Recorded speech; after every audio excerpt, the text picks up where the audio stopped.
2 സവാള അരിഞ്ഞെടുത്ത് വെളിച്ചെണ്ണയിലൊന്ന് വാട്ടിയെടുക്കുന്നുണ്ട്. പെട്ടെന്ന് വാടിക്കിട്ടാൻ കുറച്ച് ഉപ്പിട്ട് കൊടുക്കുന്നുണ്ട്. ഒരു 4 പച്ചമുളക്, കുറച്ച് വെളുത്തുള്ളി, ഇഞ്ചി, വേപ്പില എല്ലാവരും മിക്സിയുടെ ജാറിലിട്ട് ഒന്ന് അടിച്ചെടുക്കുന്നുണ്ട്. അത് ഈ സവാള വാടി വരുമ്പോൾ സവാളയിലിട്ട് ഇട്ട് കൊടുക്കുക. അതിൻ്റെ ഒന്ന് പച്ചക്കുത്തൊന്ന് മാറണ വരെ ഒന്ന് ഇളക്കി കൊടുക്കാം. എല്ലാവരും ഒന്ന് വാടി വരുമ്പോൾ മഞ്ഞൾപ്പൊടി ഇട്ട് കൊടുക്കുന്നുണ്ട്. പിന്നെ മുളക് പൊടി ഇട്ട് കൊടുക്കുന്നുണ്ട്. പിന്നെ മല്ലിപ്പൊടിയും ഇട്ട് കൊടുക്കുക. എല്ലാവരും ഒന്ന് നന്നായിട്ടൊന്ന് മൂത്ത് കഴിയുമ്പോൾ 2 തക്കാളി ഒന്ന് മിക്സിയുടെ ജാറിലിട്ട് ഒന്ന് അടിച്ച് അതും കൂടി ഒഴിച്ചു കൊടുക്കുക.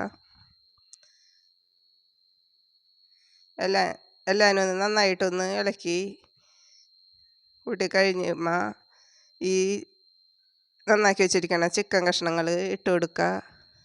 നന്നായിട്ടൊന്ന് ഇളക്കി കൂട്ടി കഴിഞ്ഞ് കുറച്ച് നേരം ഒന്ന് മൂടി വെക്കാം. ഒരു 10 മിനിറ്റ് ഒന്ന് മൂടി വെച്ച് കത്തിക്കാം. ഇടയ്ക്കൊന്ന് തുറന്ന് ഇളക്കി കൊടുത്താൽ മതി. കുറച്ച് മസാലപ്പൊടി ഇട്ട് കൊടുക്കുന്നുണ്ട്. നമ്മുടെ ചിക്കൻ കറി റെഡിയാകി. നല്ല അടിപൊളി ചിക്കൻ കറിയാണ്. നല്ല കുറുകിയ നല്ല ഗ്രേവിയൊക്കെ ആയിട്ടുള്ള ചിക്കൻ കറിയാണ്. നല്ല സൂപ്പർ ടേസ്റ്റാണ് ഇങ്ങനെ കറി വെച്ചാൽ.